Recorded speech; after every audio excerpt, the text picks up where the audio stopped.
Autopsy. There we go. There we go. There we go. I noticed there was two Zhao Mui scenes in that. To the kid. Yeah, there were two of them in there. Is there more than one person? Is there another person in the opening credits that has more than one scene? It's possible. Okay. But Anubis, I'll have to make a list. Anubis, I think you should update the next month's intro. I think you should add some cool stuff, man, and do the next month's. To yours? Yes. To the show. It's not yours, it's ours. Okay, yeah, I can do that, sure. Too. Absolutely. But I don't have all the cool music that you have. No, I'll send you the stuff. What is going on? What is crack-a-lackin'? It's your boy, Person PhatSamuraiGuy, back again with another episode of Action Film Autopsy, baby. And I have returned with two legends here. That's right. Anubis, that be DJing. Welcome back. That's right. Boom. Thumbs up. And you know him, you love him. Sifu. Kung Fu Santa, Ric Meyers. That's right. Feet author. Feet author. That's right. Feet author. Yes. Feet author. Yes. Look at the little poster. It says Feet author. I have to go write a book called Feet now. Sifu has awakened the dragon. Oh, we got Severio in the house. What's going on, brother? Good to see you. We got Tuomas in the house. Good to have you here, brother. Oh, shit. In the sexy sumo. There he is. That's right. What's up, you Jake. handsome mofos? And Jake in the house. Ultraman himself. Jake Ultraman Hall. That's what I'm going to call him from now on. Good to see you, brother. Well, speaking of Severio, actually, before we get it rocking and rolling here, we actually have a question from Severio Vinci 1212. Rick, this is for you. He goes, I got a question for Rick. All right. I got a pet peeve. Oh, peeve? Is it a peeve or a question? Is it a Q or a P? I'm adding some. If it's a gripe, he doesn't want to hear about it. Okay. No, he says, I was rewatching some of the old Action Film Autopsy episodes, and I noticed that not once in the past few years has Rick reviewed or even mentioned Gamera Rebirth. I was just curious if Rick still hasn't seen it yet, or if he's watched it, or if he did watch it, what is his overall thoughts on the show? Do you remember that? It was an animated show just for Netflix. Did you get a chance to see that, Rick? I believe I took a glance at it, but I love the previous Gamera live action movie so much. I decided, and also my decision is I always have to make tough decisions whenever a television series is involved, because I really don't have the time to watch all of it. So to me, it has to tickle me specifically. And so, here we have Gamera, which is kaiju action. So I decided not to review it because I couldn't give it the attention it deserved. And I was concerned that I wouldn't like it as much as I liked the previous few live action Gamera movies. So I let it slip, and I was praying that nobody would notice. But now I'm Severio called you out. Yeah. Whatever shall I Attention to do? detail. My reputation. Well, Anubis, you did see it. Anubis, you saw it. What did you think of it? Yeah. I loved it. I thought it was fantastic. Oh. Loved it. There we go. Awesome. Copy that. See, all right. It's our show. It's not just his show. You guys got it back. It's Rick's show. All right, here we go. Before we get into our wonderful list of movies and shows to discuss, what? It has arrived, son. Baby Assassins 3, baby. Oh, yeah. Yeah. So if you guys want your copies, it is available right now from the almighty Well Go USA. You can go to Amazon, check it out right now. And Rick, you weren't kidding. I'm late to the dance with this. You were not kidding. This is the best in the trilogy. Yeah. I mean, our two leads are always charming and hilarious together. They have a great chemistry. And the end finale fight, I mean, we gave the audience a little taste of the end finale fight at San Diego Comic-Con at the Kung Fu Extravaganza panel. And of course, they loved it. And of course, I was like, I have to see this whole movie. God damn it. Like, I need to see the whole movie. But yeah, end finale fight is phenomenal. It starts off 1-on-1 and it's 2-on-1. because there's a rival assassin that's hanging around. Hey, don't give it away. Don't give it away. Let them be. Yeah, it's that's a all. great I won't movie. spoil it. I won't spoil anything else. It's one of the rare series that gets better as it goes along. Yes. And this one is really tight, really good, really smart, really exciting. Yeah. And highly funny. Recommend it. Yeah. Oh yeah. No question. These movies are funny too. So yeah, it's on Amazon right now. Get it and get Ghost Killer 2 while you're at it. There you go. Double feature. Same director, one of the same stars. Also and those were both movies that I had to choose. I chose multiple scenes to show at Comic-Con, and then I had to decide, depending on how much time we were taking up, which one we would show. But this director is terrific, and like I said, he's getting better, so I'm looking forward to all the future stuff as well as the present stuff. Oh yeah. But yeah, highly recommend it. And a lot of people that I talked to, this was on their top 10 action movies of last year. So and I was like, screw you for getting a chance to see it before me. But they had to rub it in, man. But yeah, highly recommend it. But yeah, let's go ahead and get started here. Rick is wearing the awesome Hiya shirt. That's right. We're gonna blow it up one more time. Bam. And pretty much everybody on the show today is in this drawing. This drawing has everybody.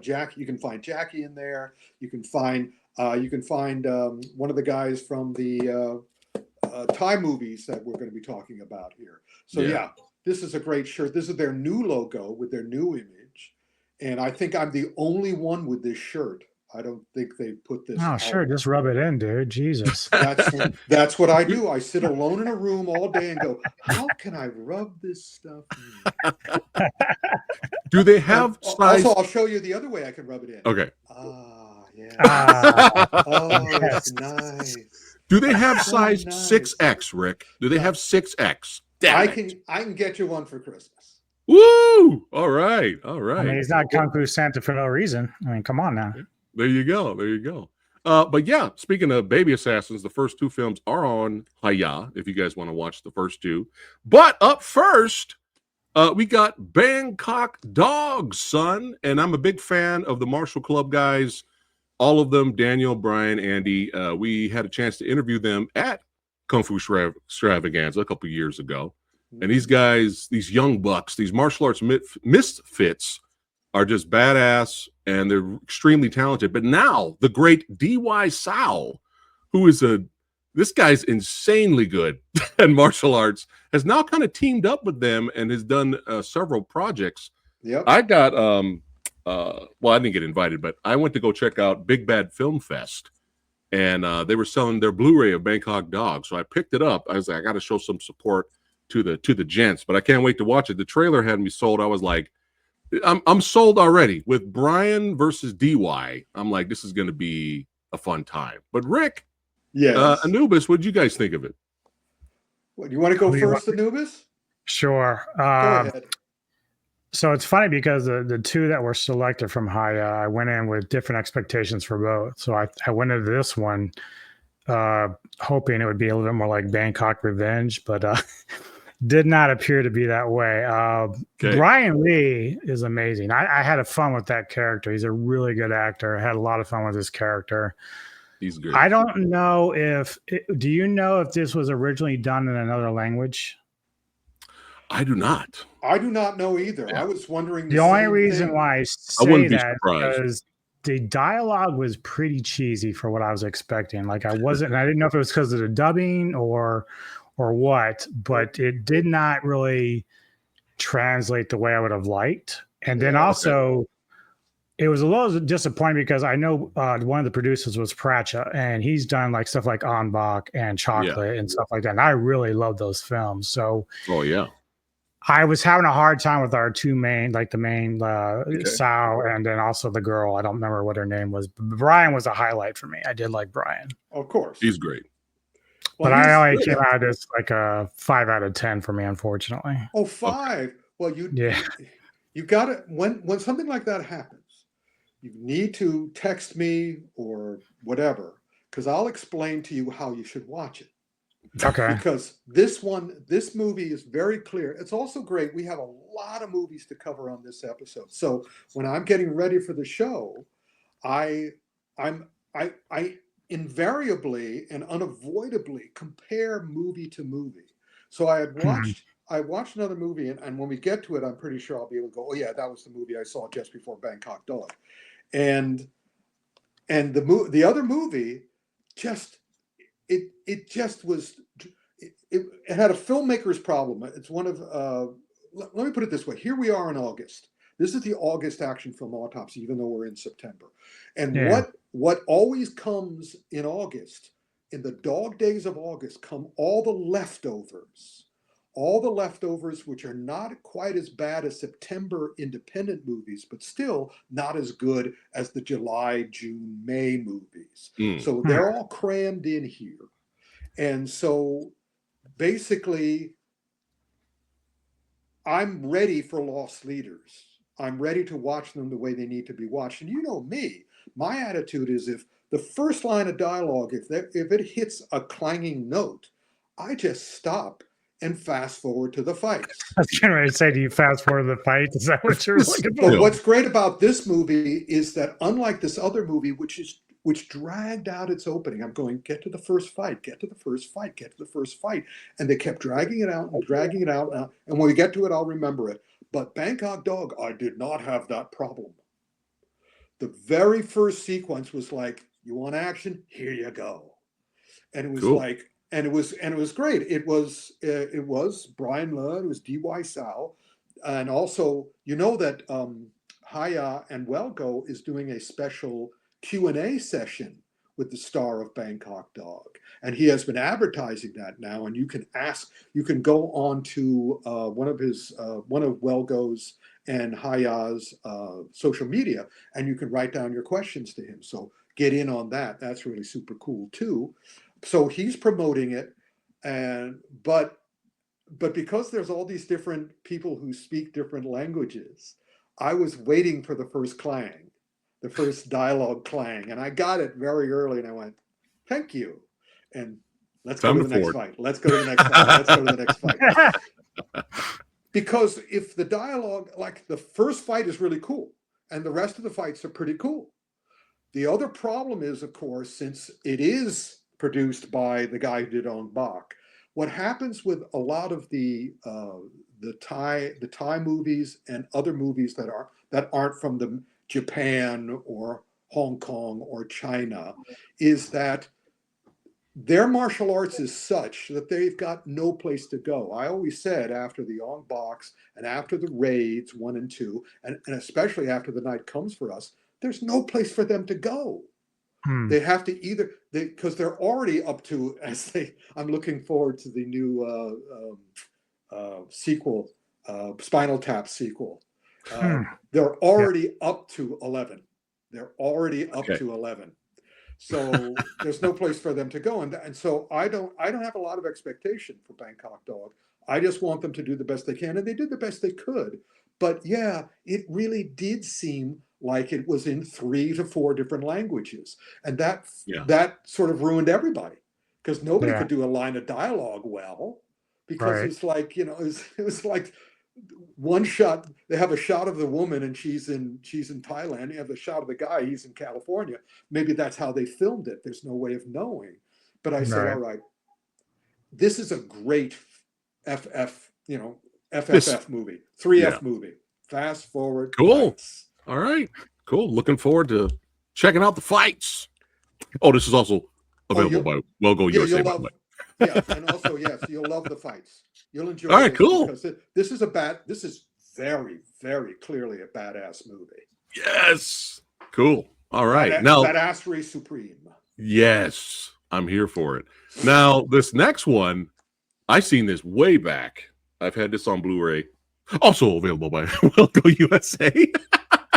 And I really enjoyed it because I didn't know what to expect. I didn't know what this was. I was like, what is this? Right. Is it a drama? Is this a gangster drama? I don't know what it was. But this film right here, it's all about the lead. It's all about the lead. You can't take your eyes off of him. You don't know what he's going to do next. Yeah. And I really, really recommend this one. This one was really good. What'd you guys think of the child? And neither does he. He doesn't know what he's going to do next either, which makes it joyful. I mean, it's Park Hoon-young who did I Saw the Devil, and he knows how to direct a movie. It's not just the star; it's also the director. And this thing crackles. I mean, again, it's nice since it's subtitled. I haven't seen the dubbing. And it's like, this has got dialogue. This has got action. This holds together. And also, it's a delightful surprise because, again, you know it's going to be gun. You know it's going to be vengeance, but you don't know what they're going to do. And they just have a high old time. Oh, yeah. They should have called it the High Child. Anubis, what'd you think? The Childe.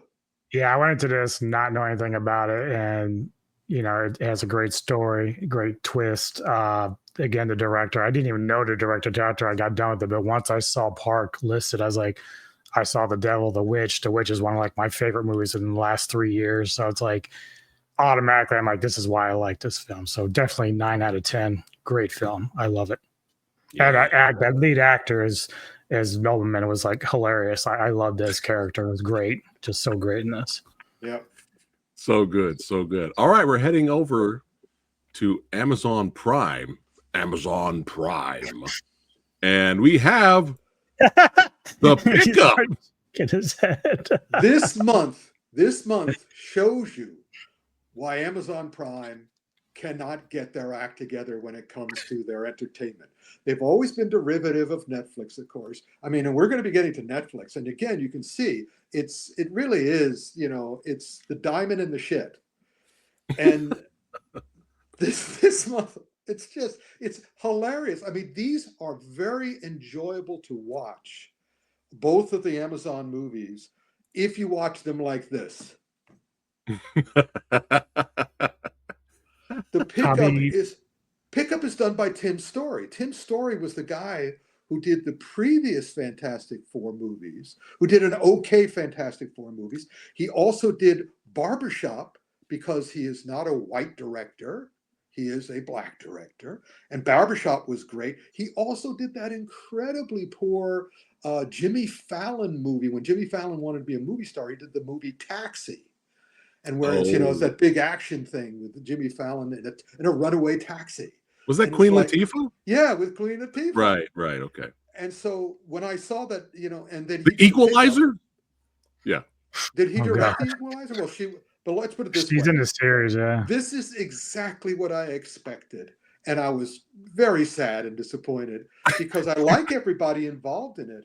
But again, go back, show the poster you see that picture on the right?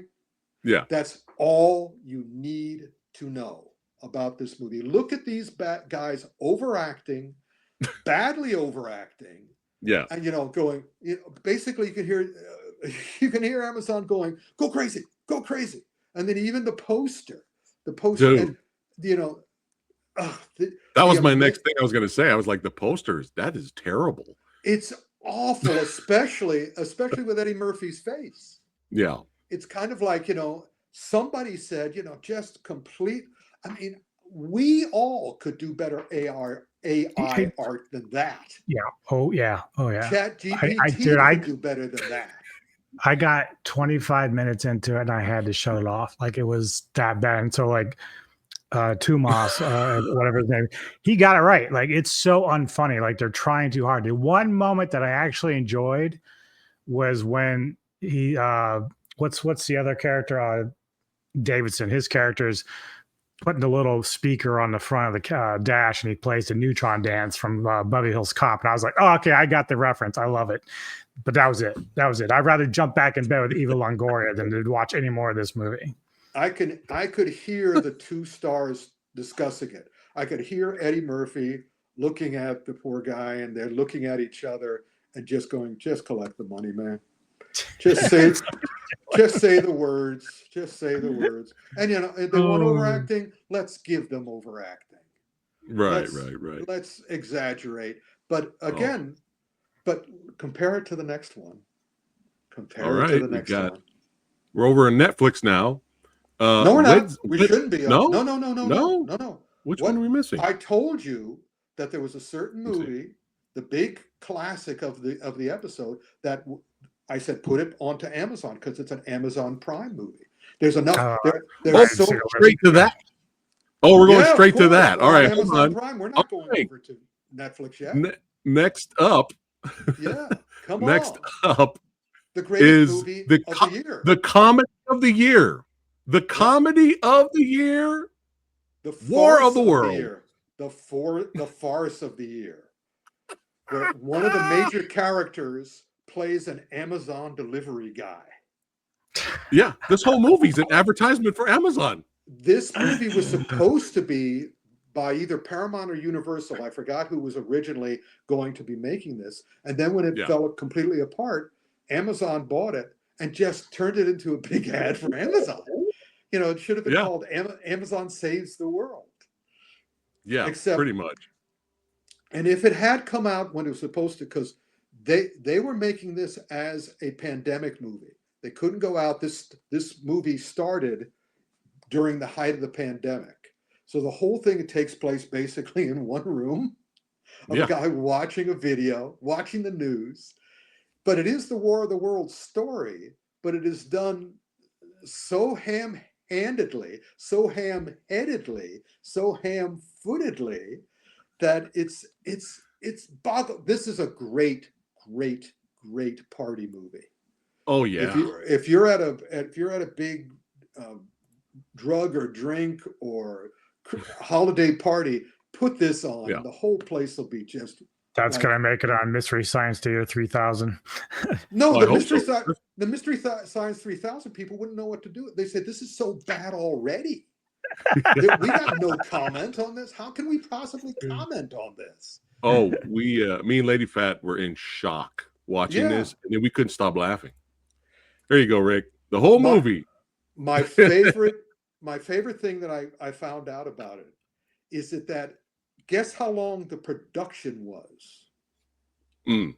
How long it took them to make this? To film this. Because there are two things. There's production and there's post-production. They both had 2 in the title. The production took 2 weeks. They filmed it in 2 weeks. Guess how long the post-production was? 2 years. Yep, I knew it. I knew it. Yep. Oh man. What did the gentleman say down? What was the little comment down at the bottom? Oh, Rob. No, Rob from Entertainment Talk Nation talked about it. He was mentioning how bad it was. My feeling is it was amazing. It was beyond bad. Oh, it was amazing. We were laughing. There's a scene, and this is not really a spoiler because who cares with this movie? Who cares? Yeah. There's a scene where I forget the name of the actor, but he's always going to be Agent Coulson to me. Oh yeah, Clark Gregg or whatever. Yeah, Clark. Yeah. So Clark's character, this movie's so bad that they pull a Bruce Lee Game of Death and cardboard cut out his head and place it on top of another body. Yeah. I'm not making this up. No, you're not.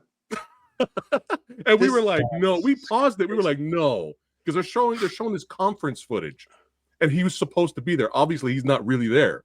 But they basically just cut out his head and just put it on the man standing there. And I was like, wow. It would have been wonderful if they had a sense of humor, because in the same scene, they would have put a Bruce Lee next to him. They would have put, any number of other people. I mean, all nonsense. This is a great movie for hopeful filmmakers, because basically you can do it. If these guys could do that, you can do it. Incredible. Like you said, Rick, it would have been perfect. This was perfect for comedy to make fun of World of Worlds or disaster movies. This would have been perfect. I mean, the movie could have ended with the Michael Bay camera spin around shot of Ice Cube, and Ice Cube looks up after the devastation and the attack, and he goes, "Today was a bad day." Yeah, perfect. Thank you. I'm here all week. That would have been good. But yeah, I'm so happy me and you watched that movie, Rick. Anubis, you gotta review it, bro. I loved it. You gotta review it. Anubis. I didn't have a chance to even think about watching because all you guys did, and I just knew right away that I'm not even going there. Let me show you how I watched it.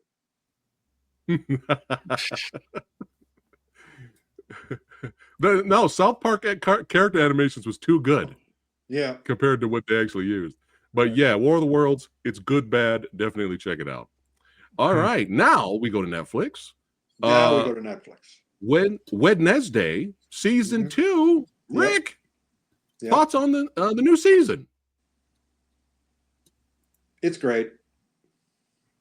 It's great. I'm really looking forward. They're doing tomorrow. They're putting the second part of the second season. Is it tomorrow or today? It's tomorrow. Okay. Tomorrow. Today's the second. They're doing it on the third. Third, yeah. And I'm really looking forward to it. Everybody is having a whale of a time. Cool. Everybody, Tim, you can tell everybody backstage, everybody front stage, everybody involved in this is just going, let's go. Let's go. And I'm hoping they nail the language, but I don't really care because it is so it's Tim Burton supreme. In other words, he's had an interesting career, but now he has power and he's using his power and he has matured. And, Fred Armisen was supposed to have an Uncle Fester series, but they're enjoying doing Wednesday so much that it looks like there's going to be a part 3 without question, unless nobody watches tomorrow. And I don't think that's not going to happen. Right. Yeah. How did you feel about the Uncle Fester here? Oh, I love him. Do you? I think he's great. I think another thing I really liked about this is the more power that Tim Burton got, the more he made it the actual Addams family, the Charles Addams family. This is the best Gomez they ever had. This looks like the Gomez from the original cartoons or drawings. Yeah. If you don't know the story of the Addams family, Charles Addams created this macabre family for the New Yorker magazine and would do a series of panel cartoons over the years, over many, many decades. And so then whenever they made the show, they always prettied up the Addams family. Well, Tim Burton says, I'm going to go back to the source. And also he is developing the character because, of course, in the Charles Addams cartoons, they never aged. Everybody stayed the same age as ever. Wednesday and Pugsley and all the rest. But now everybody's growing and changing. And I thought Fred Armisen was an inspired casting for Uncle Fester. That's why they were thinking about doing a whole series, a whole series about him. And they still might at some point. But yeah, I discovered the cartoons when I was a little boy. I was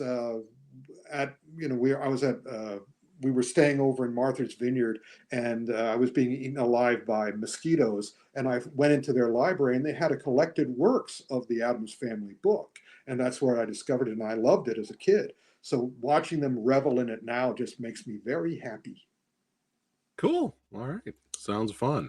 Yeah. All right. Now we're going to Disney Plus, and we have The Eyes of Wakanda. Well, given me and given look at the poster on the left. Oh shit! Is that Iron Fist right there? Bingo! Oh shit! Bingo! I didn't know he was in this. He isn't. She is. Okay.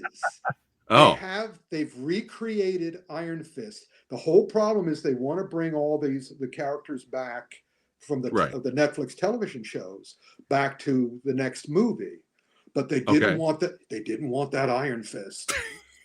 That Iron Fist was awful. Woo! So Eyes of Wakanda, in addition to being a wonderful animation, it's one of their best animated shows. Most of their animated Marvel shows are really good. This is also very, very good. Cool. Yeah, there we go. Geeky Andre, you're right. But here, there's an episode about the recreation of the real Iron Fist. This is when Iron Fist was originally created back in the day. And I was so happy. This whole thing, I mean, the Wednesday and Eyes of Wakanda, I'm just going, I love August. August is great. Yeah.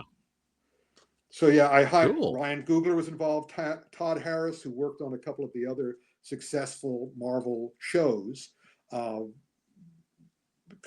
It's just a great job.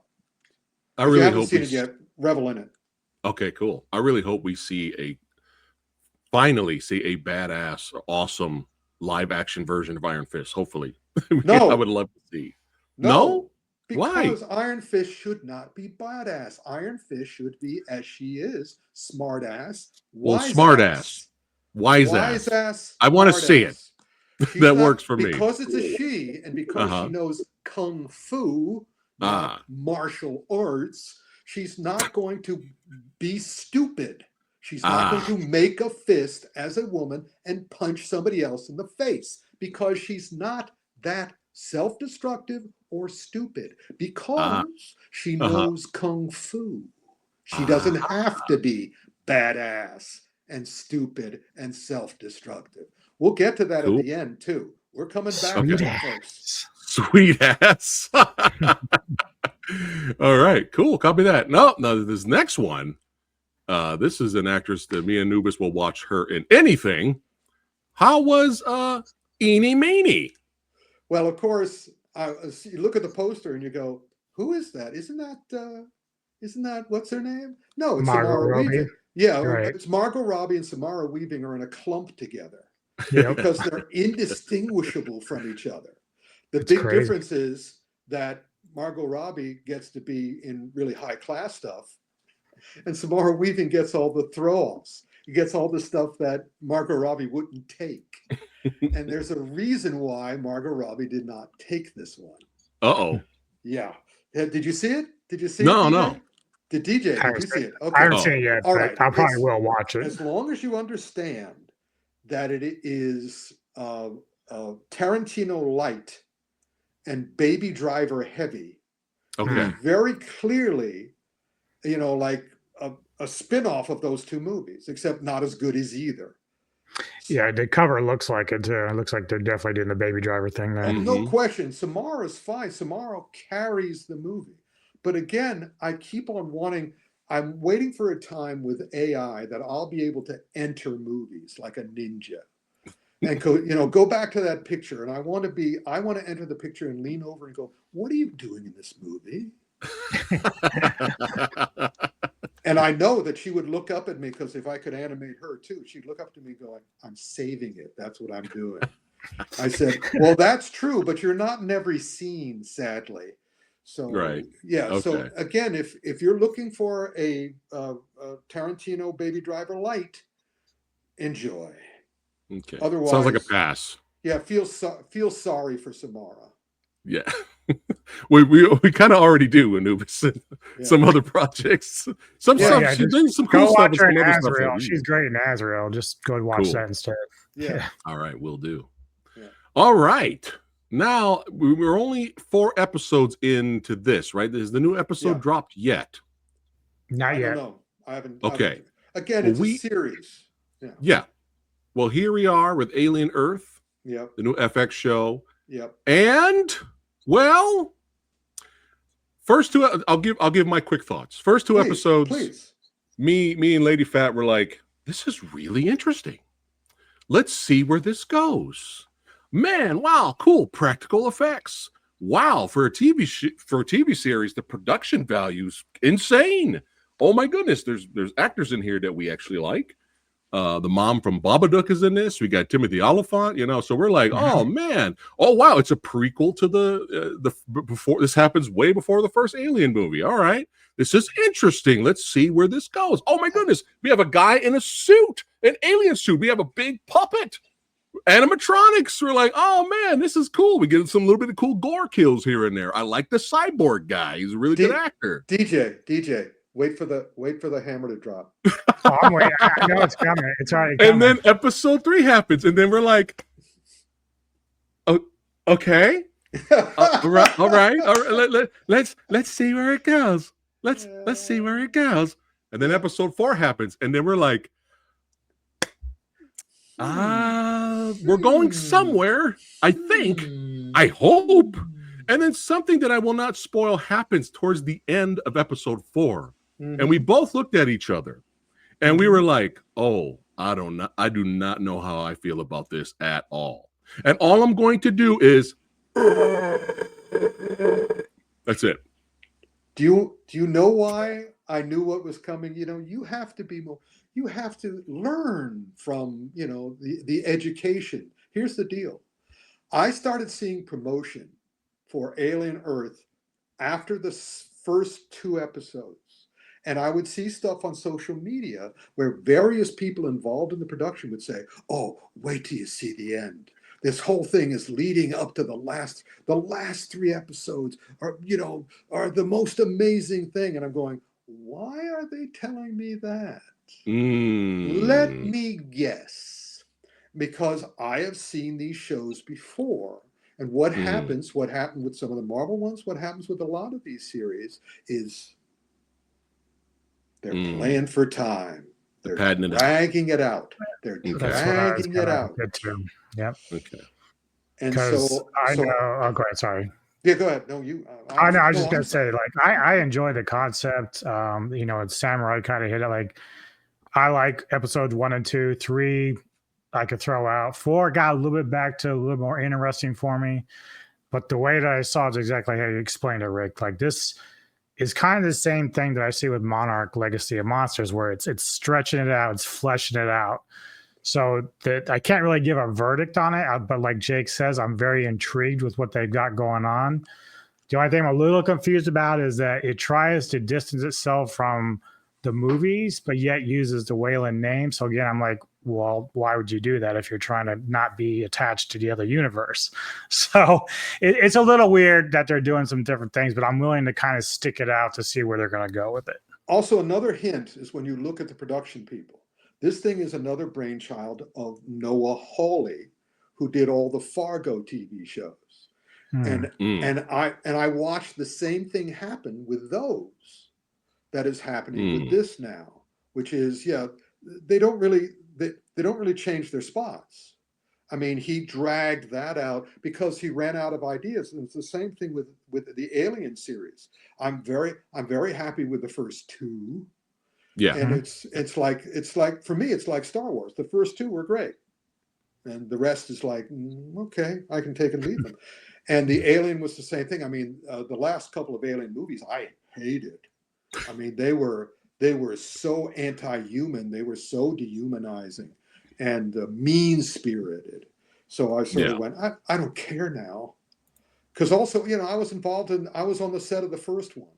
It was just like me and Superman. I was on the set of the first one. So it's kind of like, whatever. I know what you're doing and I know why you're doing it. Because you have an audience for these. And that's why you're doing it. But do it better. Have more respect for us. Yeah. Well, hopefully what you heard is true, Rick, and the next couple of episodes they nailed the landing. So we'll see. If they keep saying that they nailed the landing in the last 3, that means they may not have. May not have. All right. There All right. Go. Next up, we have Peacemaker, baby, season 2, Electric Boogaloo. Rick, what's the hubbub about? I'm hearing great things, and then I'm hearing some controversy. Yeah, Rick, what's going on? Damned if I know. Here's the deal. I was unhappy. My famous trademarked phrase, when anything is possible, nothing is interesting. And Marvel went down that road, and it pretty much chopped them off at the knees. I mean, after the Endgame, they started making all these incredibly self-destructive decisions. And I didn't enjoy the first half of the new Superman, but I really loved the last half of the new Superman. So I was going, and James Gunn has an attitude and an energy and sense of humor. And I enjoyed the first series, but I wasn't sure where they'd go with it. And on the basis of what I've seen in the first couple of episodes of the new series, neither do they. Oh, no. It's kind of like, well, let's try this. Well, let's try this. Well, let's try this. I like the fact that they're going to revisit the Rick Flag thing. Like, I like that angle. And then I love the complexity of Peacemaker. I like the way that John Cena plays him. I think it's an amazing job. Season 1 was amazing. Yeah. But my question really, and maybe Rick might have a little bit of insight on this, is it looks like they're trying to take DC into a multiverse with this second season. So I'm very curious. Yeah, that's the thing that's so weird to me. It's like, where is it going to go? You nailed it. Like, I don't know what they're trying to do. It's Was the only unfortunately, the first 2 episodes don't really give you enough in terms of like what the answer is. Like, you're really going to have to sit there and watch another couple episodes to even figure out where it's going. You go ahead. I'm not going to. I'm going to. Well, don't give in, Rick. No, well, the thing is, like I said, me. I love the fact that they are actually revisiting the Suicide Squad because of what Peacemaker did to Rick Flag. So I like that. Right. And I like the female character. I don't know who the actress is, but she's amazing in this. But the reality is that the whole thing with the multiverse is what's really messing with my head. But I think I'm going to stick it out because I think I am interested enough to go through with it. To be continued next month. But you know, it's like you know me, Fat. I watched the first episode and I watched the last episode. Yeah. I let you guys take care of everything in the middle. We got you. And believe me, you guys are wonderful. All my friends are wonderful. They say, no, Rick, the rest of it's okay too. And I said, well, all right. And I always promise that I will go back and watch the middle episodes. And guess what? I never do. Because I got too much to watch. Yeah, he does. He does. Have either of you seen Creature Commandos, which I heard was good? Yes, Creature Commandos was good. I enjoyed it because is that on HBO Max too, or maybe it is? Okay, I haven't seen it yet. And it's mature rated. Anubis is mature, so but it's not. I don't believe it's worth necessarily going back to. It's still well done. I would have. It's fun. I wasn't. And I wasn't crazy over the animation. That was another thing. I'm the animation guy, you know. Hey. Right. So the animation has to be good for me too. Right. Well, speaking of animation. And speaking of great animation. Sav actually has a great point. Something that I also, maybe Rick again will know, but at the end of the first season of Peacemaker, you have the Aquaman and the Flash. I heard about this season. They actually changed it. It looks like the crew from Superman are there. Yeah, right. They are. Yeah. Go to YouTube and we'll look and just type in, you know, the search for James Gunn. James Gunn has a bunch. James Gunn cannot help himself. He has to tell you what he's thinking. And so there are all these short subjects with him explaining all of this. And those are very, very interesting. Yes, he redid it. He explains why he felt the need to redo it. Because, of course, the previous one he was still in the Zack Snyderverse. Right. Yeah. And he wanted to make it all James Gunniverse. Right. Right. Okay. And I agree with his attitude. But now I was just making sure I wasn't going crazy. I was like, that's not how that ended. Like No, you weren't going crazy. Yeah. Watch YouTube. Well, speaking of good animation or great animation. Rick, what's up with Nacha 2?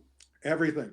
It is still Nacha 1 was the most successful animated movie of all time, including K-pop Demon Hunters. And Nacha 2 is a worthy sequel that was so successful that they made a dubbed version, which disappointed me because the original Chinese soundtrack is one of the best voice jobs that I've heard. There's so much character in all the original voices. That's true of Japanese movies too. It's always disappointing to me when they do a hack dub job, but this was not a hack dub job. They worked very hard in the dubbing of this, and this is playing in American cinemas now. But the animation is beautiful. And of course, I think the very first Shaw Brothers movie I ever saw was a live action version with Fu Sheng of the same story. It's Nacha, and that was called Nacha the Great. So, I remember that. You know, so I look at the title here, Nacha, and I go, I'm just going to call it Nacha, and so I know the whole thing. Yeah, I had fun and owned the first one. Really enjoyed the film. Yeah, of course, Jake, you have good taste, man. And this is well worth seeing if you like animation, if you like Chinese mythology, if you like good movies, and it's especially if a double feature of K-pop Demon Hunters and the Nacha 2, the 1 and 2. It's just like, this is how far animation has come. It's so great, so great. Nice. Yep. All right. Now next up. Yep. When this was announced, I was like, oh no. I enjoy the first two. They're classics, and I was like, man, comedy today has changed. And I see the first two being re-released in theaters, and I see everyone getting offended. And I was just like, oh man, are they gonna have to change the comedy, for today's audience? But the thing is I'm hearing good things about this. Rick, let me know, good, bad, and the ugly. How was the reboot of The Naked Gun? I had also heard good things about this. And so I decided we were going to go to the cinema to see it. And it's Akiva Schaffer, who's one of the guys on Saturday Night Live. He does the clips with the shorts with those guys. And so I said that's a good sign. And he was the writer, director, producer, and he co-scored the movie. Oh wow! And of course, it's produced by Seth MacFarlane, the Family Guy guy. So I went, okay, but then I remembered I hadn't laughed at anything on Family Guy for the last 5 years, to the point where I stopped watching it this season because I go, I haven't done anything. So I went with my friends and we were ready to laugh. The audience, even though it wasn't a full house, the audience that was there was ready to laugh. And when the movie started, we yeah, that's. But of course, the opening of the movie is the trailer. They originally released the first couple of minutes of the movie as the trailer. And so we all knew that. So it's like, oh yeah, we're familiar with that. We saw that. And then, and so I'm like this, I'm waiting to laugh. I'm waiting to laugh. And then I start going, yeah, okay, that's a clever idea. By about not half, maybe a third, maybe even a quarter of the way through, I was rewriting the jokes so I would find them amusing. That's not good. And I'm going, he should have done this. He should have done this because I grew up with great comedy. I love great comedy, and I was in the age of not the Charlie Chaplin, but Charlie Chaplin was being shown on television and shit. So and Buster Keaton and the Three Stooges and all that stuff. So so I had a very good time as a kid with all these great comedies, the classic comedies. And here, basically just like fight scenes, I want a good setup and I want a good payoff. Oh no. By the middle of the movie, I'm just going, there's nothing funny. Was the audience laughing? No, they were all with me. We basically all did this. We'd all check with each other going, why isn't this funny? They just didn't seem to, they didn't seem to understand what humor was. It just kind of, it's the same thing that I ran into with the new Warner, the Looney Tunes movie, The Day the Earth Blew Up. And again, it was just, it's a Daffy Porky movie. And again, it was the exact same thing. I used to love those cartoons, but this was a whole movie with those two characters supposedly that we're going back in the Looney Tunes style. Nope, you are not. You guys don't seem to have any idea what comedy is or what humor is or how to make anyone laugh. It moves. Yeah. But then after a while, since it's not funny, it might as well be standing there. It was a grave disappointment. And I think, and so now I know why you heard good stuff, because it was set up to hear good stuff. Because their attitude, they were throwing out every possible publicity to try to get you to the theater. We have to save comedy. If you don't go see this comedy in the movie theater, you'll die. And all this stuff. Just told me the other night that the relationship between Pamela Anderson and Liam Neeson actually was organized and not real. Like they wanted to do it for promoting it. That's what she was saying she heard. So it's not even a real relationship. I wish them the best, because I love Liam and I know why I know the story of his wife's death. Which was incredibly tragic. But and I hope the best for them, but it wouldn't surprise me if they were doing that, because this thing stank of desperation. Unfortunately, it didn't stink of humor. Stank. It's stank. stank. Damn. Put some stank on it. There was all right. Actually, here we go. Get ready. The next movie we're about to do is funnier than Naked Gun. Show us what the next movie is. Now you got me curious. Just say the title. Weapons. Yep. Wow, Weapons. Okay. Weapons is funnier than Naked Gun. Wow. And Weapons is not a comedy. I'm also hearing that it's technically not really a horror movie either. Well, what it is, and this is a nominal. This is a nominal spoiler, but not really. But then again, what do I care? There's no spoilers on my show.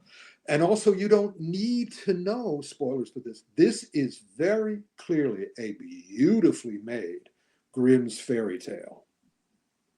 Okay. Yeah. And if you go back in the history, you look up Grimm's on Google or whatever, or Wikipedia, you'll see that originally these were vicious stories. These are, Little Mermaid was not a Disney movie. Little Mermaid, legs are cut off. Grimm's fairy tales were grim indeed. And this is very, very, very clearly a Grimm's fairy tale. Yeah, but that's a great description. But it's smart. The whole thing is incredibly smart. Again, it's another one of the Zach Krieger did the writer, director, producer, co-scorer. He did everything on this movie. This was a personal movie for him. I would hate to know his childhood, because if this is his personal movie, wow. Yeah, what did he? I enjoyed it. It was definitely a good film. The ending was definitely funnier than the rest of the film. That was what kind of cracked me up about it. But I loved the ending. I thought the ending. Yeah, I was and then but like NECA was telling me, because at first, I saw the trailer, I did a trailer reaction, and thought, okay, this looks pretty cool. Yeah. And then NECA was like, yeah, everyone's saying this is better than Sinners, and so I went into it, I was like, it's good, but it's not better than Sinners. But that's a great double feature. Yeah. Oh yeah, definitely. It's two very smart directors taking an underused and unrespected genre and making a very sharp, smart, meaty, honorable movie out of both of them. Definitely. Meaty. All right. Yeah. Cool. Weapons. Looking forward to checking that one out and finding out why all the kids are running like anime characters. Well, it's cool because and it's cool because it plays with your mind a little bit. Because at first I'm going through the film going, let's see, are we dealing with aliens? Are we dealing with government conspiracy? And it just starts. Yeah, you'll have to see it. It's pretty wild. It's great. All I was seeing was Naruto running around. All right, next up is Nobody 2. All right, the more comedic follow-up. Now, Rick, I've heard that it's fun, it's entertaining, just not as good as the first one, and that it's Timo light. Timo, The Night Comes For Us, directed this. Right. I'm hearing there's some violence in there, but if you compare it to like The Night Comes For Us and his other movies, Headshot, this is Timo light, but still fun. Rick, is everybody smoking, or do you agree with them? Here's the situation. It is fun. Okay. It is funnier and cleverer than the first one. Okay. However, I love the people involved with this. I love that Timo was Night Comes For Us. By the way, he's signed to direct Beekeeper 2. I saw that. I'm excited. So basically, that's why Nobody 2 turned out the way it did. Again, if you show the picture, there's blood. But there's also, I wanted to see it with the same gang as Naked Gun. So the same gang and I went to see Nobody 2. This was the first time, it was the first week, this is the first time in years that I went to a movie theater where I and my friends were the only people in it. Wow. They never should have called this Nobody 2 because it was too easy for critics. You know who's going to go to this movie? Nobody. And nobody did. Even nobody knows. It's a whole new age now because of Netflix and other things and social media and all the different ways we get entertainment now. We don't have to go to the movie theater to see things if we don't want to. And if we don't, and there are very interesting reasons why we don't want to.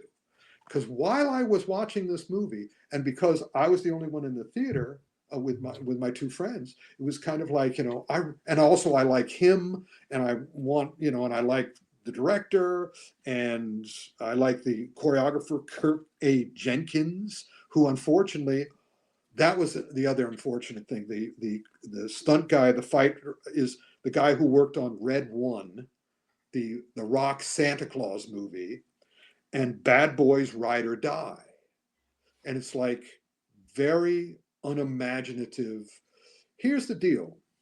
The star, what's his name again? I'm blanking on his name. Bob Odenkirk. Bob Odenkirk. I admire him enormously. I've enjoyed all the stuff he's done.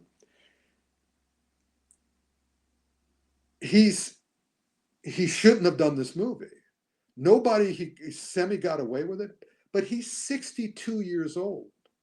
They don't make him up to look much younger. They don't use AI on him. They just have him. They have him punchy, getting punchy. And throughout, as an older gentleman myself now, I'm going, there's not a moment of this I find enjoyable, because this should have been smarter. Bob Odenkirk is smarter. Yeah. There's no way he should be in this movie doing what he is doing. I mean, sure, Ana de Armas, you can get away with it, maybe, in Ballerina, and all other people, we're doing fight scenes or whatever. But he should accept it at the very beginning. Everybody should accept it. I am 62 years old. I am not going to put myself in harm's way. I'm going to spend the whole movie desperately trying to avoid harm's way and doing whatever I have to do to avoid harm's way. I want him dropping anvils on people. I want him dropping safes on people, right. Yeah. to avoid. I wanted to do that with the Saint. Originally, I was actually involved in one of the Saint movies, and they say, how do we make this different from Bond? And I say, you make it different because the Saint, even though Roger Moore played Bond and Roger Moore played the Saint is the guy who wants to avoid a fight. It's the last thing the Saint wants to do is to muss up his hairdo and muss up his suit. So the whole movie is him doing incredibly smart and clever stuff to manipulate his opponents into a situation where a safe falls on them, or whether they trip on something and go down the stairs. And that's what he should have done, because that would have been incredibly involving. Everybody in the audience would be going, oh, what's it going to happen? Oh, he's moving that to do this, to do this, to do this, to do this. And look at it, knocked off the guy's head. Look at that. That's awesome. But here, no, they're just doing this. And I'm going, and also I sat in the theater and going, I know why no one's coming to this, because this thing was made for Netflix. This should have been on TV. Why did you decide the senior audience is not going to go to the movie theater? You see what's the big hits in movie theaters now? It's the animated movies, it's the kids movies, it's the video game movies, it's the horror movies. And so of course, they changed, what did they change? The robot Megan, they changed the robot thing into a Terminator movie rather than a horror movie. And guess who came? No one. So again, guys, haven't you learned? And they are learning now. They're putting, 3 out of the 4 movies that are appearing in movie theaters now are horror movies. Thank you for learning, people. But don't put Nobody 2, because its reputation is shit now, because nobody went unfortunate. to it. But everybody who saw it thought it was fine. Everybody liked it. But nobody says don't. I mean, I'm telling people, wait for it to come on Netflix. Wait for it to come on TV. Do not go to a movie. Don't spend money on this. Right. Yeah, when we went to go see the first one, it was a pleasant surprise. We really enjoyed it because we were like, "What the hell is Better Call Saul doing in an action movie? What is going on?" Yeah. And then the great legendary Daniel Bernhardt trained him for 2 years, and I was like, "Oh, let's watch this." So we had fun with it. I mean, Doc Brown running around with a shotgun shooting people brought me joy. He's a pleasure. It brought me joy. You will enjoy this movie. Okay, cool. However, when I went to Big Bad Film Fest, I was talking to some people about it who have seen it. I asked them, "Have you seen it?" And one guy said, "I really didn't even like the first one." I was like, "Oh, interesting. What was your reasons?" And he goes, "It's a gimmick movie." And I was like, "Wow, I didn't even think of it that way." And the gimmick is watching a really extremely old man kick people's ass. I'm not even going to bother watching the second one. I was like, I never thought about it that way. Very wow. Smart. Wow. That's kind of how I approach. I mean, I wasn't that blown away with the first one. I kept trying to figure out why everyone liked it so much. I mean, it wasn't horrible, but I just never felt that it was like above and beyond. So when they put Nobody 2, I'm like, did it really need a sequel? Well, that's the question. All the decisions on the sequel are perplexing to me. They confound me. I do not understand why they treated this movie this way. And okay, if you're going to make the movie, but do not put it in movie theaters. Yeah. What are you thinking? So again, because it's Bob Odenkirk, I didn't think the way I normally think when that happens. When I see it happen to Samara Weaving, I know what's happening. I know when I see it happening to Halle Berry, I know what's happening. Right. But here, I didn't think they would go after Odenkirk because he's a white male. So I didn't think they would go out of their way to sabotage him. But for some reason, they have. I don't know what the reason is, but now I realize that's exactly what they're doing. So again, Nobody 3 then is greenlit. I'm guessing unless there is another. They might be like, hold my beer. Well, speaking of another man who's extremely up there in age, kicking ass, but we believe it. That we'll get to that review a little bit towards the end. That'll be our last video, brought to us by the commentary beast Frank Jang. Now, this next movie, Rick, I have not seen the trailer. I haven't seen anything on it.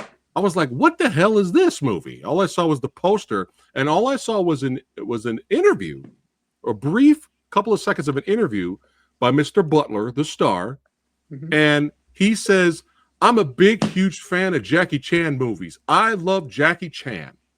And then I saw Matt Smith, the punk mohawk from Doctor Who with the punk mohawk, and I was like, "Oh, this is fun." But what the hell is Caught Stealing? Caught Stealing. Well, that's a good question. It is Darren. See, the name that I saw on that Aronofsky. Yeah. Darren Aronofsky. Yeah. And he's a great filmmaker. And I sort of went, "Oh, that's a shame, Darren. That's a shame that you felt the need to keep your career going by doing this." Yeah. And I look forward to it. I am not going to the theaters to see it. I've seen the clips, and I've read the reviews, and I've talked to friends, and basically because all my friends in this particular instance are film loving friends, and they're all like, when I say, "Well, what did you think?" and they all went. They really couldn't tell me. Wow. It's like, well, you got the guy that's creating Black Swan, and then he's doing. Is this supposed to be like an action film? It's very much an action film. So that's the thing. Like you think of Darren, you're thinking, okay, he's more like cinematography, very nice looking stuff like Black Swan stuff. And then when I saw his name attached, I was like, wow, I don't know how this is going to go. I'm fairly certain because it was written by the guy who wrote Gotham and Powers. It's choreographed by the guy who did Red Notice, the other rock Netflix thing. And then Darren Aronofsky. And you see these two guys who are clearly, no offense, gentlemen, sort of B film guys or B movie guys. And you see this A-lister director. And so I'm assuming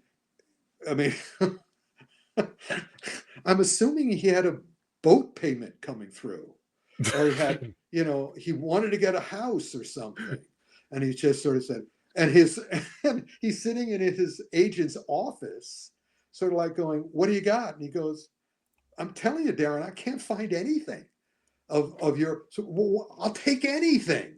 All right, well, we got this incredibly weird little movie that might fit because it's incredibly weird, and of course Darren Aronofsky signs on. And look at that cast list. Go back to the poster again and look at that cast: Zoe Kravitz, Matt Smith, Liev Schreiber, Vincent D'Onofrio, Benito, and there's all these amazing character actors. There's these amazing sequences. It's I'm looking forward to it. Yeah, 2 Russians, 2 Jews, and what was the last thing it said on the poster? 2 Jews, and go back to the poster. And a Puerto Rican walk into a bar. Again, that's I like the cat. that's telling you what you need to know about. So yeah, go. Well, I'm seeing bullet holes. I'm seeing bullet holes in the poster. So maybe there's a lot of action.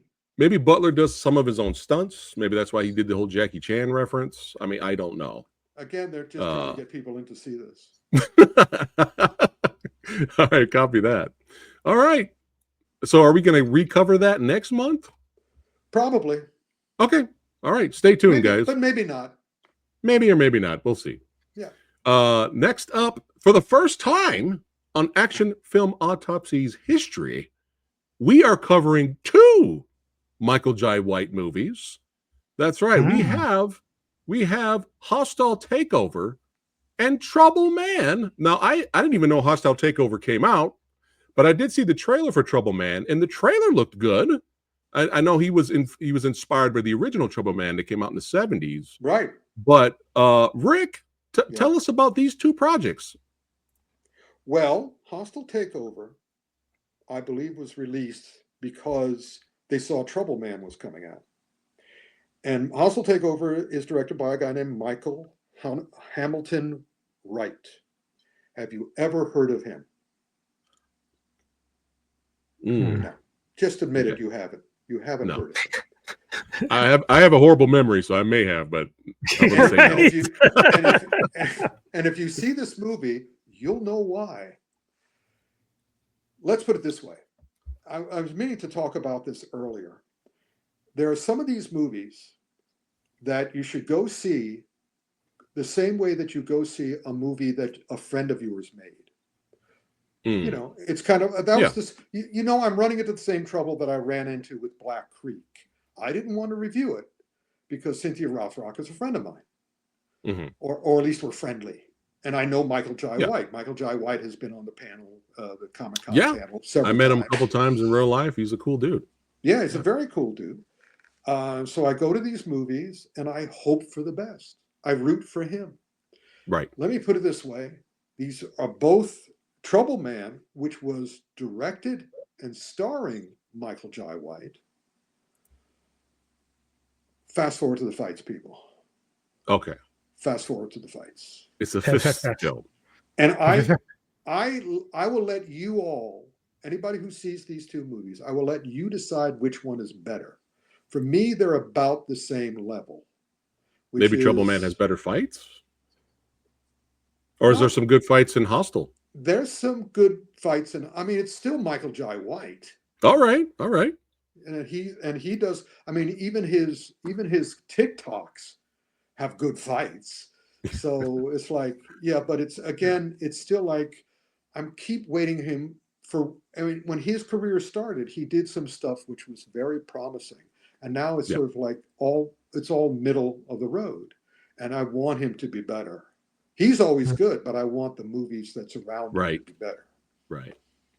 Okay. Also, I know that he's been sabotaged too. He has also been sabotaged. So when he does his own movie, I keep on saying, all right, show him how it's done. But at the same time, I guess he doesn't have the money or the time. I don't know. Right. Yeah. It's possible. It's possible. But double feature? If you're a diehard Michael Jai White fan.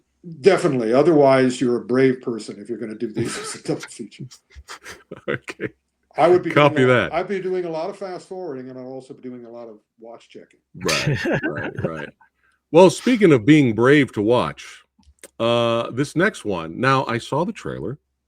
and I knew exactly. I was like, okay, don't expect Lord of the Rings. Expect more Beastmaster era of fantasy, sword, and sorcery type movies. I grew up, I don't care how bad people say it is. I don't give a shit. I grew up on the Brigitte Nielsen, Arnold Schwarzenegger, Red Sonja, little Ernie Reyes Jr. kicking ass. I don't care. I think it's a fun movie. But you know, I've read several graphic novels of Red Sonja, and I got this big, huge Red Sonja statue right over here. I'm not getting up to grab it, but I was just like, whoa. When you read her in the comics and the graphic novels, she puts the live action Brigitte Nielsen movie to shame, because it's just, men fear Red Sonja. Men do not fuck with Red Sonja. When Red Sonja shows up, you're fucked. Good luck for trying to get in a sword fight with her. You're not gonna make it. They fear her. She'll walk around with 3 decapitated heads and throw them at you. Okay. Right. All right. That's the Red Sonja that I know. You don't mess with her.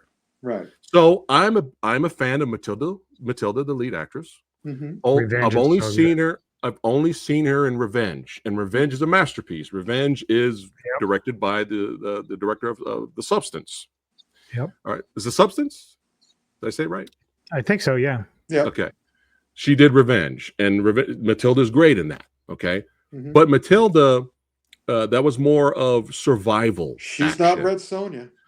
Right. But I was willing to give her, she's small in frame, doesn't really have any muscle tone at all. That's true. But I was willing to give her a shot because I like Revenge. Right. And you know, I'm very forgiving. You know how I am, Rick. I'm very forgiving, especially if it's a low budget project. If it's badass, you're okay. Well, that's the problem. This wasn't badass to me. No, it wasn't. This was a soft R. How is this rated R? This felt like a PG-13 movie. They're trying to get the Red Sonja audience in. Yeah. But I just, you know, it looks great. I was doing what you were doing, Rick. I was like tweaking the movie while watching. I was like, they should have just did that. Why they do that? What? Oh my God. It was driving me nuts. That's the movie I was talking about at the beginning. For Bangkok Dog, they start with a fight. For Red Sonja, dragging it out. Yeah. Dragging it out. This did not need to be almost 2 hours. No. What are you doing? And then in the end credits, when the credits start, they have like this stinger at the end to kind of set up a sequel. And I was so hoping a huge buff bootleg Conan would have came in and sat down at the table next to her and was like, let's drink. And then it goes to the credits. Then I would have been like, I would have gave the movie some points. Yeah. But again, some of the cast is okay, but I was just disappointed. She was just the action was so uninspired. Yeah. Matilda, and she was just I was trying to root for her. And the director did Solomon Kane, and I really like Solomon Kane, another Robert E. Howard character. Yeah, you're going to see Matilda's home movie. Home movie. You're going to see her home movie, so you give her the benefit. Oh, that was a good scene, Matilda. No, the fight wasn't too soft. No, you're fine. No, you're carrying it. You're carrying it. Yeah, they tried. They tried. There are things that you sort of like going, okay, all right. Yeah, there's potential. But ultimately, the more you know about Red Sonja, the less you're going to like this. Yeah. And it was just I would have just cut this movie down to an hour and maybe 20 minutes. Just got to it and just let Matilda's stunt actress take the reins. 63 minutes. And give us some really cool fights with Red Sonja. Yep. And then just go back to Matilda when she has to speak and continue to lose her accent in mid-sentence constantly. Oh, this is so frustrating. You know what my wife said when we were watching this? She goes, "Oh man, I feel bad. This is sad." Yeah, she felt sorry for the movie. She's right. I was so frustrated, man. I was just like, "Oh." I just didn't like this. Yeah, you know? I went in expecting low budget, sword and sorcery. Let's have some fun, you know. And I was just like, "What are we doing?" The dialogue is so bad at times that she's going in there to get her horse. Her and the horse had the best chemistry out of the whole movie. And she goes in there to rescue her horse. And the henchmen come at her. And she goes, I am here for my horse. Right? And then that first henchman that runs at her with his sword goes, I'll show you your horse. That doesn't even make any goddamn sense. That makes no sense. Well, Take out the budget for the bad CGI Cyclops. I think they put more action in there. Why did you kill Rona Mitra?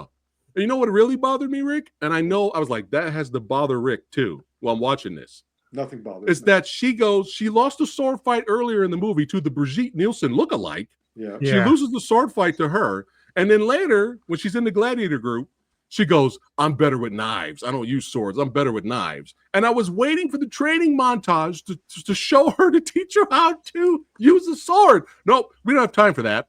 Fuck it. No, we don't have the money for that. We have the time. We don't have the money because we're busy plugging this up. Yes, the horse is the MVP of the movie.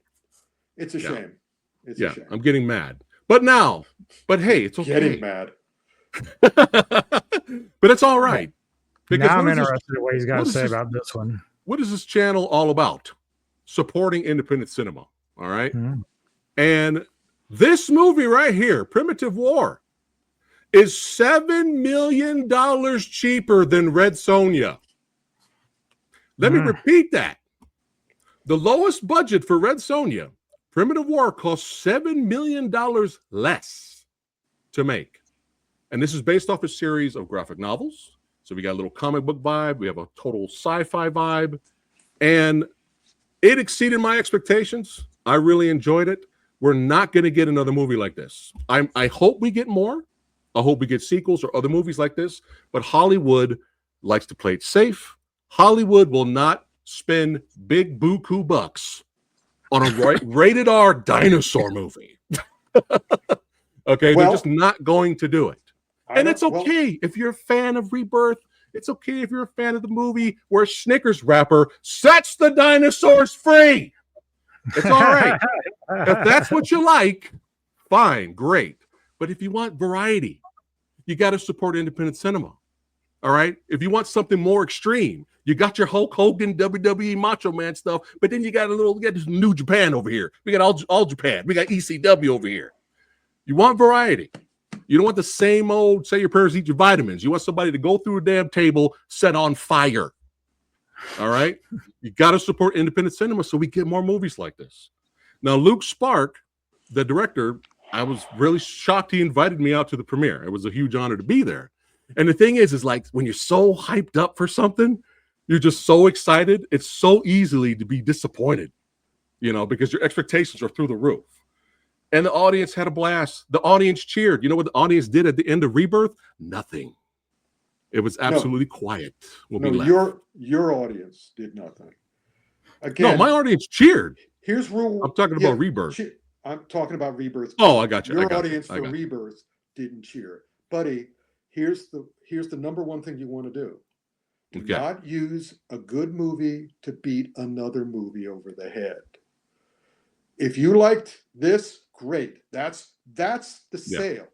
But do not try to force an audience to see it because you don't like another movie that has dinosaurs. No, I'm not forcing them. I'm saying if you like that stuff, that's great. Good for you. And you should like anything you like. But that type of movie where the audience that loves Jurassic Park franchise deserves better made billions of dollars. This is the point I'm trying to make. Yeah, right? I think the idea is you want to draw more attention to something like Primitive War because you do feel like it's a movie worth seeing as opposed to just kind of rehash. If you beat the audience over the head to get them to go see it, they will not go. So just talk about how much you like it. I'm not beating them over the head. I'm just being honest. They want an honest opinion. They come to my channel for an honest opinion. They're going to get it. Yes, all right, now I have Look at change the subject. No, because I made my point. But Luke Spark did everything. Luke Spark helped write the script. Luke handled the visuals by himself. Mm-hmm. He had to bring in another team to help him because there were so many dinosaurs featured in the movie. Mm-hmm. And it's exciting. It's action-packed. There's tons of gore. Speaking of Gore, Chris Gore from Film Threat was actually there, and I ran into him, and I said, "What did you think of the movie, man?" And he was like, "Dude, I felt like I was watching an action movie from the 80s and 90s, and I had a blast." And that's all we want, is to have fun. Have fun in this movie. So I'm going to play a little. This is a little exclusive here of Luke talking about the film before he plays the trailer. Or plays the movie. Sorry about that. I'm bringing it up real quick, and then we'll move on.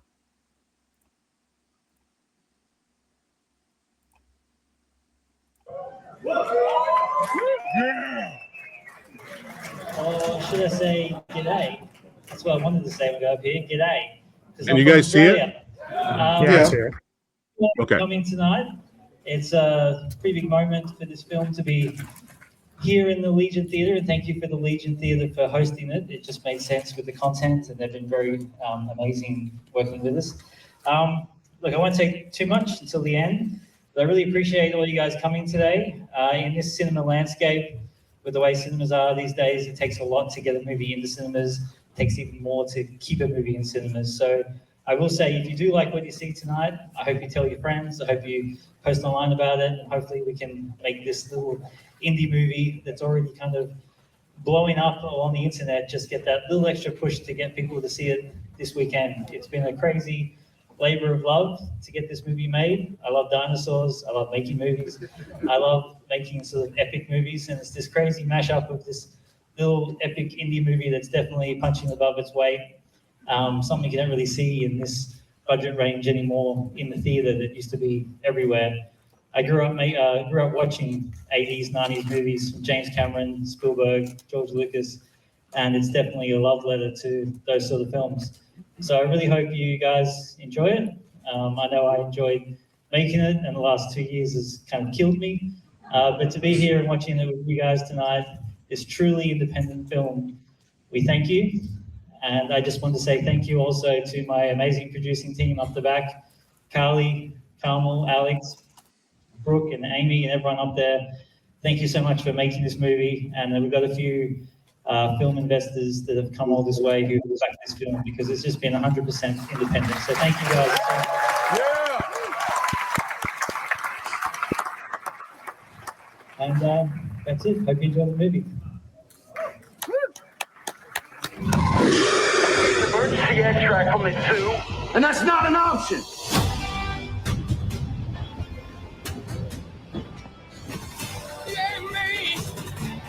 I'm gonna go find them, dead or alive.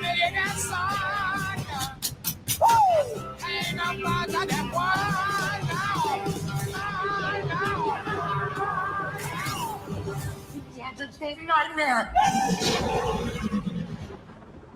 Yeah. So yeah, highly recommend Primitive War. All right. Next up, we have. Oh, hold on. Now this I wanted to see, but I didn't get a chance to see it. And you should. Nice. Anubis, did you see this? Not yet, but I think that Tony's gonna have access to a screening, so we're gonna probably do it for Ghouls of Midnight. So nice. Yeah, I'm a fan of the originals. So I think you'll I hope you'll enjoy it. They are also fans of the original, and you can tell. And it is well done, and it is enjoyable, and you can tell again. Look at that cast. Mm-hmm. They all came into on the strength of the director and the strength of the script, and it holds up. Basically, if you see the trailer and you like the trailer, you'll like the movie. If you don't like the trailer, don't go see it. But it's still good, and it's got the violence. It's a better version of the original. All right, with a stronger cast. Nice. So, and also and a producer who doesn't, is not doing it just to do it. Right. So, right. Yeah, it's worthwhile. Cool. All right. We have finally made it to the final film. I saw the trailer to this and I was like, there's something different about this. I've missed this Jackie Chan. We have The Shadow's Edge. And we have a special video review brought to us by the commentary beast himself, Frank J.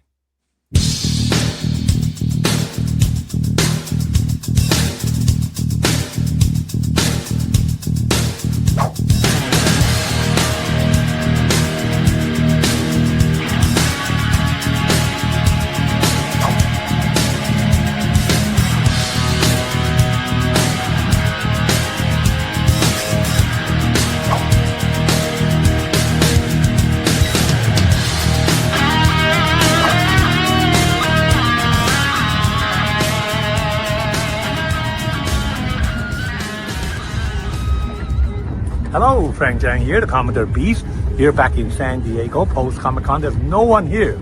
It's all empty. Everybody's empty. So I'm enjoying a San Diego squeeze smoothie from Sweet Thing. Anyway, I'm here to talk about The Shadow's Edge, the latest film from Jackie Chan. And right off the bat, let me say this is actually Jackie's best film since New Police Story. That's like 24 years ago. This film is actually a mainland Chinese remake of a Hong Kong film, Eye in the Sky, who was directed and written by Yao Lai Hoi and produced by Johnny To. So it's a great story, but I think this remake is equally good. So, and it's set in Macau, which I think is a great choice because Macau is between Hong Kong and China. Neither Hong Kong nor China, but it feels like Hong Kong in one of these mainland Chinese films. Anyway, Jackie plays this retired surveillance team cop who's called out to recruit, start another surveillance team to capture this group of hackers who stole cryptocurrency led by Tony Leung. Lang Gao-fei is the leader. And man, I'm telling you, Tony Leung is a formidable villain in this film. He displays some great dramatic edge, dramatic range, and the film was very well shot, quick, very nicely edited, nicely shot. But Jackie, man, he fought really. This is like really his best fight film. The fight in this film is his best scenes in Police Story. Some fantastic fight scenes in this film, and the finale, is just wonderful. And also, unlike the recent Jackie Chan film where he just kind of leave the film to the youngsters. No, once he appeared here, he didn't appear until 20 minutes into the film, but once he appeared, he went all, he's all the way, he's on screen almost until the end of the film. And the young people, the young actors in this film also did very well, including some of the guys who fought Jackie in this film. And they're young, but they fight really well. So this film is still in USA theaters right now. It doesn't open in China. It doesn't open in Hong Kong until September 12th. So, you actually get to see them in theaters sooner than the Hong Kong people. So please go check it out. It will be on my top 10 list. So until next time, take care and bye-bye.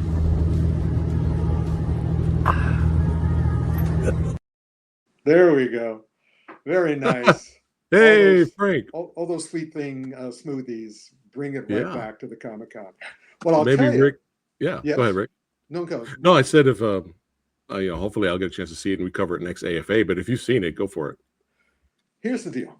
This is what this brings us back to the original, which is there's a reason it's the best Jackie Chan in the last 24 years. Jackie Chan is 71 years old. Insane.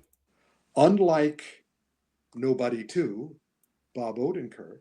In other words, and unlike Liam Neeson, Naked Gun, those guys show their age. What is the one thing that Jackie, and Jackie is 10 years older than either of them. And they don't fuck up his face. They don't do AI on him or anything. And he does these amazing fights throughout. Well, what's the one thing Jackie knows that the other two guys don't? Kung Fu. Kung Fu. And again, it just goes to show that Kung Fu is not martial only. It is internal, external, mind, body, mental, martial healing. So in other words, unlike martial arts, which is degenerative and destructive, Kung Fu is regenerative and constructive. And all you need to know that this is true. Jackie is what Bruce, can you imagine what Bruce would have been like had he lived? He died at 32. Jackie's as I've said in the past, Jackie's the only one who actually listened and did what Bruce instructed to do. Mm-hmm. And so here he is at 71 in such a way that, pretty good for an old man. Oh, no. Oh, my God. Just nobody even thinks that he's an old man because he's just moving. And it's because, again, he learned what Bruce did learn but wasn't able to put into his cinema, which is if you use your muscles and your fists, you'll hurt yourself. If you use chi and a sense of, what's the word? It's not love. It's when you care for you care for yourself and the rest of humanity. Empathy. If you use your energy and your empathy, the two E's, there we go, energy and empathy. Thank you very much. I came up with a new term. If you use that, you are indefeatable and indefatigable. Watch this movie, understand this is the power of Kung Fu. and celebrate that, baby. I like that poster. That poster is cool. Yeah. Nice. Well said, Rick. Well, now it's time for Rick's recap. For those of you who have just arrived, we'll give our quick ratings and reviews. Thumbs up, thumbs down. The FU thumb if it needs it. All right. Up first, Bangkok Dog. All right. Middle of the road. All right. Well, wait a minute. Thumbs up for fights. Wait a minute. The rest of the movie, the fights, okay. The fights. Okay. Bangkok Dog, all the fights. There we go. Or maybe fast forward. Maybe we should start doing that, Rick. The thumb up for the action on the movie. That's a very good idea. And let's do that. All right. I'll also. This is my new fast forward motion. Okay. Fast forward to the fights. Okay. Cool. Fast forward. All right. To the fights. The child. Oh yeah. Oh, everyone's favorite, the pickup.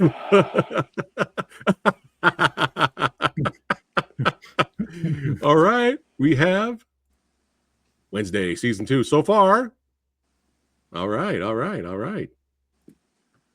Eyes of Wakanda with Iron Fist doing actual kung fu. There we go. Nice. Eenie Meanie. Mighty Mo. Samara weaving this. Samara weaving is this. The movie. Yeah.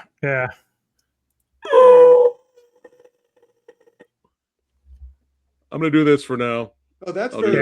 That's good. It's still being determined. That's good too. Yeah. All right. Peacemaker season 2. Same thing. It's just up in the air until we get further along. All right. Nacha 2. Boom, pow. Boom. Aw. He's a tear. Anime Run. All right. Nobody knows the trouble I've seen. In the movie theaters, on television. Okay. So yeah. Action in the movie. Which one? Again, they can't separate the action from the movie because it's so weird. He shouldn't be doing what he's doing. Right. Haven't seen this yet, but we may or may not cover it. He gets a thumb up for mentioning Jackie Chan in an interview. Yeah. There you go. All right. Spawn. Both movies. Spawny. They about equal? Okay. Action? Michael Jai White style. Okay. Action's okay. Okay. God. That's all we need. Yeah, we have. Well, same thing for her. Great for the rest of it. Not even for her. I mean, for her in her previous film, yes. In this, not so much. Yeah. She is I agree. Miscast. I agree. I agree with that. Primitive War. Rick will hate it. No, well, Rick will say, "Oh, it's badass. I see why Preston likes it." Well, no, if it's good, I'll like it, and that seems fine. And but again, just please don't use it as a weapon against other movies. I'm not doing that. Just promote. Rick, yes, you did. Rick, do that. When I'm passionate on my channel, you got to let me cook. I let you cook, but I'm also you got to let me cook, out, if you just promoted it like crazy without taking it as a club and hitting another movie with it, it's in the same genre, Rick. I have to compare. No, I have to compare. Yes. I hated this one. I love this one. Why don't you just not mention the other one and say how much you love this one? No, because people constantly compare Primitive War to Rebirth. You look at the comments. It's probably just because they're like, "Oh, these special effects suck. I'm not watching this. Rebirth's better." So I'm like, okay, well, but that's their compare. opinion. Yeah, and I'm giving mine. Yeah, that's all it is. But let me cook, Rick. All right, next up we have War of the Worlds. This was better. This was better than that. It's better than the movie, starring Sexy Sumo. Oh my God. Starring That's Sexy crazy. Sumo. Sexy Sumo, yes. The actual one. Yeah. Oh, yeah, I have to do it. We have to do it. But still, we recommend watching it. Oh, yeah. And, of course, of course, we haven't seen. Well, I have not seen this yet. I'm pretty sure we'll be giving that the thumbs up on that one for sure. All right. Before we wrap it up and end it, y'all know what you need to do. Click on the link below. That's right. If you want to go to Ric's store to buy some cool posters, Rick gave autographs. a thumbs up to Toxic Avenger, right? He did give a thumbs up. Oh, we missed one. Okay. Yeah. Thumbs up for Toxic Avenger. Cool. Copy that. But yeah, y'all know what you need to do. You want a piece of me? You want a piece of me? You want a piece of me? Oh, you want a piece of me? You want a piece of me? You want a piece of me? You got it! Get a piece of Rick. It's still doing well all over the country. There you go. So click on that link below, go to the store, get some cool Jet Li autographs, all kinds of cool stuff, posters. Make sure you guys check it out. And also click on the links below to follow Anubis on his channel. Make sure you go over there and subscribe. He's on fire with Tony with the Ghouls of Midnight show. And of course, click on the Instagram link to Rick. You can follow him and check all of the cool stuff he's got on his channels. That's right, his socials. Yes. And hey, if you enjoyed yourself today, don't forget to like, share, and subscribe to the Old Samurai Guy. Follow the Movie Dojo podcast right here on YouTube or on Spotify. That's right, subscribe. That's right, join the rebellion. Yes, I think this is an actual shot from the movie. Yes, it is. Subscribe and join the rebellion. And we'll see you guys on the next one. Take care. Peace.